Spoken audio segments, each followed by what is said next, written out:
It's really difficult sometimes to be ace, which is ace is shorthand for the term asexual for those of you that aren't in the know.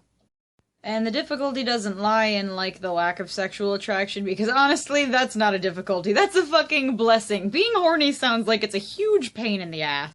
Like, honestly, I can't even imagine what it's like to want to have sex. Like, do people put aside, like, certain times of day? Like, from 8 o'clock to 9 o'clock, we're gonna go to bed or something. And honestly, it baffles me that there's people in the world that, like, want to have sex, because honestly, it looks really tedious and, like you put a lot of effort into it that doesn't really need to be. And I'm sitting here with my asexual ass, like, I have no fucking idea what it's like to be sexually attracted to people. I've never been horny a goddamn day in my life, so I don't know what the fuck people think when they— And then there's this dude that I work with, his name's Jay. He's just like, well, I'm so thirsty, I can't imagine what it's like to not be sexually attracted. And I'm just like, really? Because I can. And then when the topic turns to it in a regular context and everyone's like, oh yeah, I totally, like, had sex the other day, and I'm sitting here just like, it's great, buddy.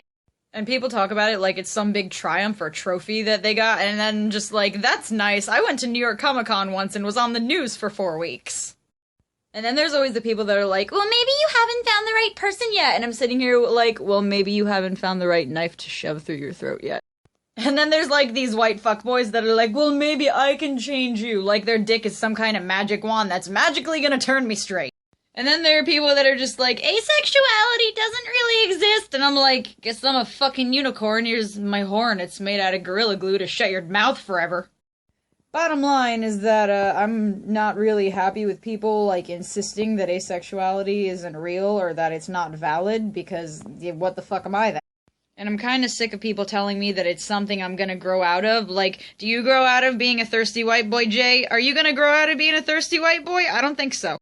So, bottom line is that asexuality is real, and if anyone tells you they're an asexual, just accept it and move on with your life, because if you make fun of them, I will find you. I will find you.